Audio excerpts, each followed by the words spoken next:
So picture this. You're sitting on your couch, just enjoying a quiet evening, maybe petting your dog or your cat, and suddenly you see it. Just that one little dark speck? Right. A single tiny flea darting through their fur. Yeah. And I mean, human nature immediately tells you, okay, Hugh, I caught it early. It's just one bug. Yeah, that's what everyone thinks. But, well, according to the research we're doing a deep dive into today, you are actually already in the middle of a war zone. Because that one adult flea you just spotted, it represents a mere 5% of the total flea population currently residing in your home. It's pretty horrifying when you think about it. Oh, absolutely, because the other Yeah. 95%, they are eggs, larvae, and pupa, completely invisible and just, hiding absolutely everywhere around you. Yeah, it's the ultimate visual bias. I mean, we are hardwired to react to things we can actually see jumping and biting. Right. But treating an infestation based only on the adult fleas is, well, it's essentially ignoring the actual threat. You aren't fighting the bug. You see, you're fighting the hundreds of microscopic organisms developing deep in the fibers of your rug. And that brings us to the core of today's deep dive. We are looking at a remarkably comprehensive guide from Simple Pest Management. It's penned by their CEO, Ian Chi, and it's titled California Flea Season Starts Earlier Than You Think. A highly recommended read, by the way. Definitely. And our mission today is to equip you with the exact step-by-step strategies you need to outsmart these rapid-fire reproducers. We want to help you reclaim your home, your yard, and, quite frankly, your peace of mind before the season just entirely explodes. Which it will if you're not careful. Exactly. Yeah. Hey, quick reminder, if you enjoy these kinds of deep dives, please take a second to follow and like the show.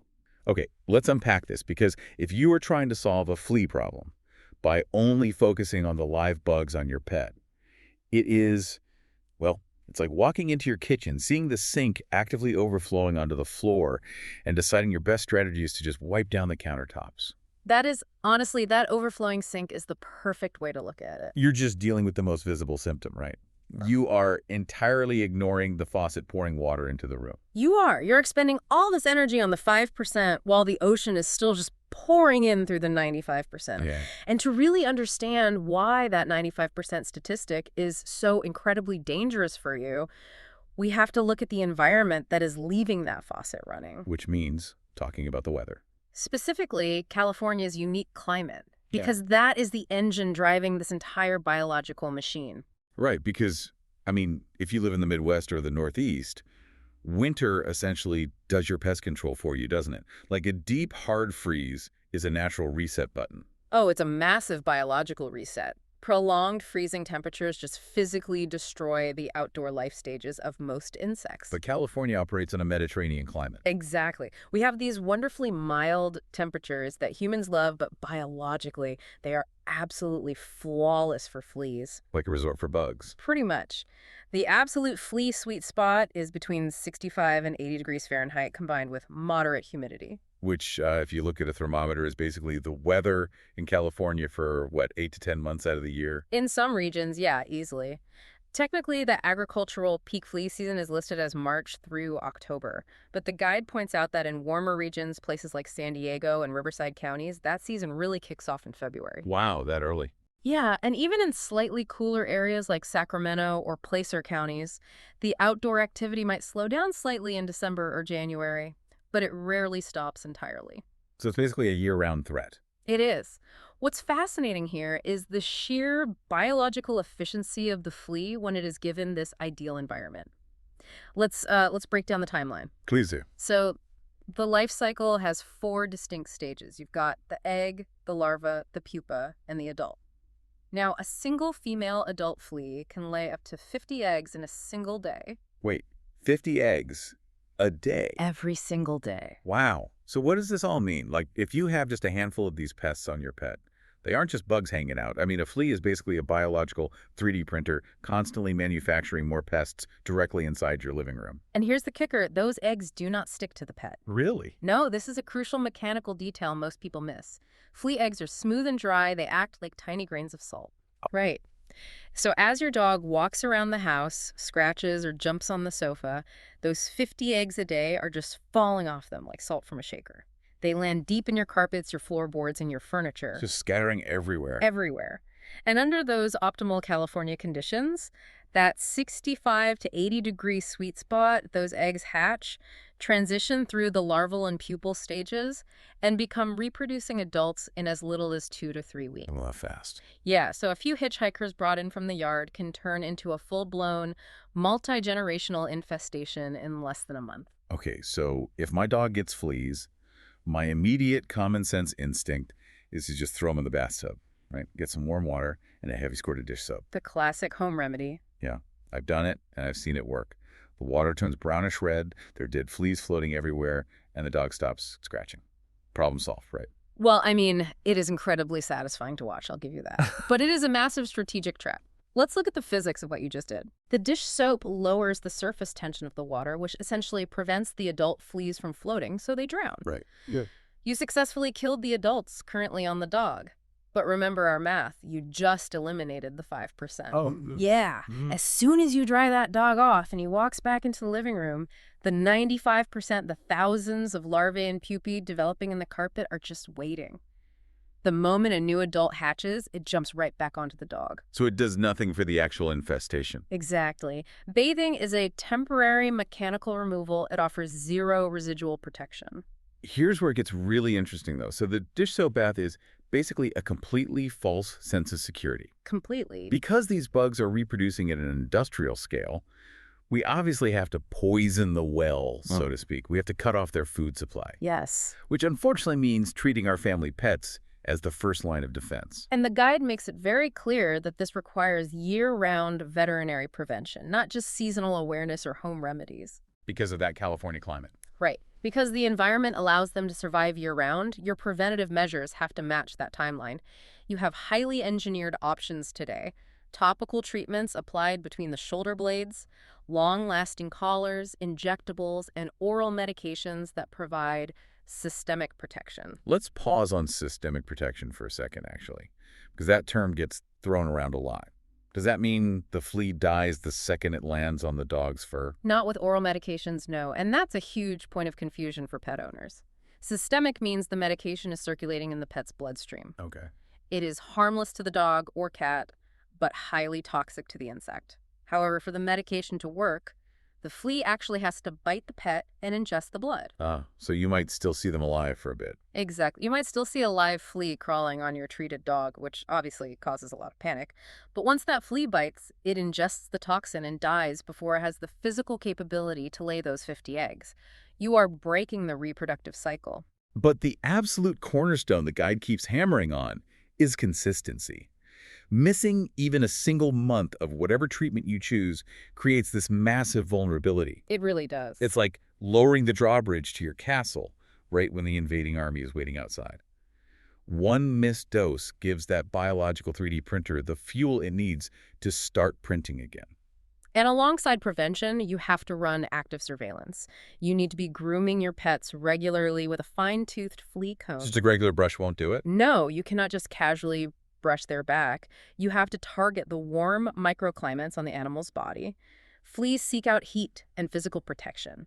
So you need to comb the neck, right behind the ears, along the soft skin of the belly, and right at the base of the tail. And there's a very specific test mentioned in the guide for when you are combing, the flea dirt test. Yes, very important. Because sometimes you don't see a live bug, you just see these tiny black specks that look like normal dirt from the backyard. Right.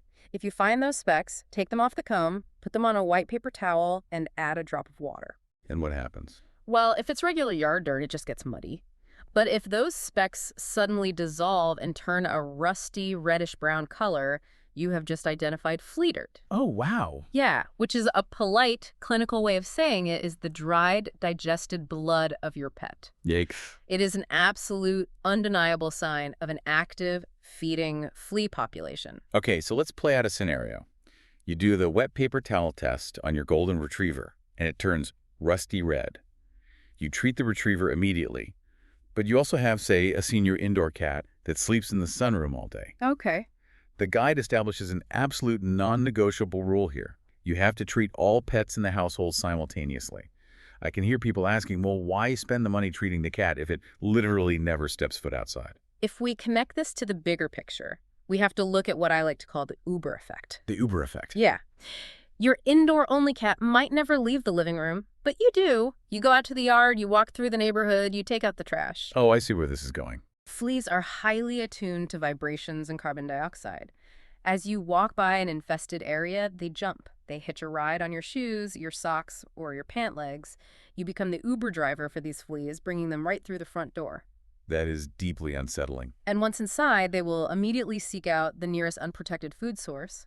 If the dog has systemic medication in its bloodstream, but the cat doesn't, the entire flea population will simply migrate to the cat and set up their factory there. Okay, so we've treated the pets, we've poisoned the blood supply. But earlier, you mentioned the salt shaker effect. Those 50 eggs a day falling off into the carpet before we started the treatment. Yes, the invisible threat. Treating the pet was step one, but home eradication is where the real war is fought. Because we still have that hidden 95% lurking in the house. And dealing with that 95% requires you to fundamentally rethink how and why you clean your house. How so? Well, when those eggs hatch, they become larvae. Now, a lot of older literature describes larvae as actively avoiding light, making them sound like tiny vampires hiding in the shadows. Right, like they're afraid of the sun. Exactly. But the mechanism behind this behavior is pure survival. Flea larvae do not have a hard exoskeleton. They are basically tiny, exposed, semi-translucent worms. Crows again? Because they lack that protective outer armor, they are incredibly susceptible to desiccation. Yeah. They will literally dry out and die if exposed to open air or sunlight. Oh, so they aren't hiding under your heavy sofa because they prefer the dark. They are hiding under there because they desperately need this stagnant, humid air trapped beneath the furniture to keep their bodies from drying out. Precisely. They seek out dark, humid microenvironments where organic debris accumulates, because that organic debris, including the flea dirt we just talked about, is what they eat. Wow. This raises an important question. Are you cleaning for aesthetics, or are you cleaning for eradication? Running a vacuum in perfectly straight lines across the center of the living room rug does absolutely nothing. Because they aren't out in the open. Right. You have to systematically destroy these microhabitats. You are vacuuming under the heavy sofa that hasn't moved in 2 years. You are getting into the carpeted corners deep inside your closets. You are scrubbing the mudroom and the laundry room where the pet's extra blankets just get shoved in a corner. And there's a critical, devastating mistake people make right at this step, too. You do all that hard work, you vacuum the whole house, you suck up thousands of eggs and larvae, and then you just turn the vacuum off and put it back in the closet. It is the single fastest way to undo all your work. Because they don't die in the vacuum. No. If you leave that vacuum bag or canister inside the house, you have just gathered all the eggs, larvae, and their food source and placed them into a dark, climate-controlled incubator. A perfect little nursery. Exactly. They will continue to develop, and the new adult fleas will literally just crawl right back out of the vacuum nozzle into your hallway. You have to immediately empty that canister or throw away that bag outside in a sealed trash can. Okay, so vacuuming handles the physical removal, but the guide also stresses the necessity of heat. We're talking about washing all pet bedding and your own sheets if the pets sleep with you in hot water every single week and drying it on the highest heat setting. Highly recommended. It also highly recommends steam cleaning your carpets. Why is steam specifically so much more effective than just renting a normal carpet shampooer? Because of the third stage of the life cycle, the pupa. After the larva feeds, it spins a cocoon to pupate and become an adult. Okay. This cocoon is an absolute marvel of natural armor. It is incredibly sticky, so it immediately gets coated in dust, pet hair, and carpet fibers, making it perfectly camouflaged. You'd never see it. Never. But more importantly, that cocoon is highly resistant to traditional chemical insecticides. You can spray your carpet with a standard bug spray, and the pupa inside will survive. That's incredibly frustrating. It is. Extreme heat, however, penetrates that armor. The intense thermal shock of steam cleaning is one of the very few things that kills the pupa stage instantly. But, if you can't steam clean every inch of your house, the guide does discuss advanced chemical interventions. Specifically, products containing insect growth regulators, or IGRs. How do these work differently than standard bug spray? Well, standard bug sprays are adulticides. They target the nervous system of the adult flea. An IGR, on the other hand, is essentially chemical sabotage. Sabotage. Yeah, it acts as a synthetic version of the flea's own juvenile hormones. When a larva comes into contact with an IGR in your carpet, its body absorbs this fake hormone. It tricks the larva's biology into thinking, I am not ready to molt yet. Oh, wow. So it is chemically locked in the larval stage. It can never spin a cocoon, it can never become an adult, and it eventually just dies. It That completely shatters that 2 to 3 week reproductive cycle. Okay, so I've given the pets their systemic meds. I am actively destroying the microhabitats with my vacuum. I've washed the bedding in boiling hot water, and I've deployed chemical sabotage in the carpets. You're doing great. My house is a fortress. But if I don't figure out where these things are coming from originally, I'm just playing defense forever. We have to look at the outer perimeter, the yard. The yard acts as a continuous biological reservoir. If you don't manage the yard, your pets are just going to face a fresh wave of hungry adults every single time they go out to use the bathroom. Right. And the mechanics of the yard are exactly the same as the house. It's all about humidity and desiccation. Fleas need moisture to survive. If you have tall grass, that grass acts like a blanket, trapping ground moisture against the soil and blocking the sunlight, creating a perfect humid nursery for flea eggs. So the first line defense outdoors is basically strategic landscaping. You mow the lawn short so the California sun can bake the soil and dry it out. Yep. You clear away the dead leaf litter and the rotting wood piles. And the guide says to specifically target the shaded, moist areas. The soil under the wooden deck, along the dense fence line, beneath the thick shrubs, or, the dirt floor of the doghouse. You are intentionally altering the microclimate of your yard to make it aggressively hostile to flea development. But there are also active treatments you can apply outdoors. Right. The guide mentions natural deterrents like spreading cedar chips or using cedar oil sprays around the perimeter, which naturally repels them. But then it suggests a biological control method that is truly fascinating: the introduction of beneficial nematodes. Okay, I have to admit, I read this part of the guide, and I was utterly baffled. Wait, I am trying to fight an infestation of microscopic bugs, and the recommended solution is to purchase and release an entirely different species of microscopic worms into my yard. Exactly. Are we just setting up a microscopic gladiator arena in the backyard? It is absolutely a gladiator arena, and it is a masterful piece of ecological engineering. Beneficial nematodes are naturally occurring, microscopic worms that are entirely harmless to humans, pets, plants, and beneficial insects like bees or ladybugs. But not harmless to fleas. No. They are lethal predators of flea larvae. You purchase them suspended in water, you spray them onto those shaded, moist areas of your yard we just talked about, and they actively hunt. That is so cool. They seek out the flea larvae in the soil, enter their bodies, and release a bacteria that consumes the larva from the inside out. Wow. Instead of saturating your soil with broad-spectrum toxic chemicals, you are deploying a specialized biological weapon. That is wild. But even with our nematode gladiators fighting the good fight in the soil, the yard has another massive vulnerability that you can't control with landscaping. Wildlife vectors. Yes. You can have a perfectly manicured yard treated with cedar and swarming with hunting nematodes, but if you have wild animals wandering through, your perimeter is breached. Right. Raccoons, opossums, rodents, and feral cats act as continuous delivery systems. Remember the salt shaker effect. A raccoon wanders under your deck at 2 a.m. to look for food, scratches itself, drops a few dozen smooth flea eggs into the dirt, and the entire timeline starts all over again. So securing the yard means securing your trash cans with heavy lids, picking up fallen fruit from trees so you aren't laying out a buffet, and physically sealing off those dark crawl spaces under the shed or the porch with wire mesh. Yes. You have to stop these nocturnal Uber drivers from cutting through your property. The overarching lesson here is that the physical layout of your yard and the local wildlife pressure directly dictate the pest pressure pushing against the physical walls of your house. Well, let's take a breath and look at everything we've just covered, because this is a massive, exhausting undertaking. We are talking about coordinating veterinary visits, maintaining a flawless year-round schedule of systemic preventative meds, implementing twice-weekly deep cleaning of forgotten microhabitats, washing bedding in hot water every 7 days, steam cleaning the pupil armor, overhauling our yard maintenance, and, oh yeah, deploying microscopic hunting worms into the soil. It is a lot. It is a full-time job, which is why the guide pivots at the end to a very pragmatic piece of advice, knowing when to raise the white flag and call for backup. When is it time to admit defeat and call a professional? The guide lays out 3 clear red flags. First, if you have been rigorously applying over-the-counter treatments and maintaining the vacuuming schedule for several weeks, and you are still seeing new adult fleas, your current methods are failing to penetrate the 95%. Yeah. You aren't breaking the life cycle. Okay, that makes sense. Second, if you or your family members are actually getting bitten around the ankles, fleas heavily prefer the higher body temperature and fur of pets.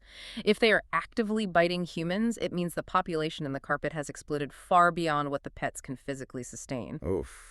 What's the third? And third, if you have a severe outdoor infestation driven by wildlife that you simply do not have the physical means to exclude from your property. And that is exactly where Simple Pest Management comes in. This guide we've been analyzing was written by their CEO, Ian Chi, and his core philosophy, which is right in the company name, is that the answer is simple. Right. When you reach that breaking point, they have access to professional-grade, targeted treatments that handle both the indoor carpets and the outdoor reservoirs simultaneously. They have the tools to break through that chemical-resistant pupal casing and ensure that all life stages are eradicated. And importantly, they are incredibly well positioned to handle this specific year-round California climate we've been dissecting. They service a massive footprint across the state, understanding the microclimates from the coastal areas to the inland valleys. Yeah, they have offices set up in San Diego, Santee, Sacramento, Citrus Heights, and Benicia. So if you are anywhere in those regions and you feel like you are losing the psychological battle against that invisible 95%, you do not have to fight it alone. You really don't. We highly recommend checking them out.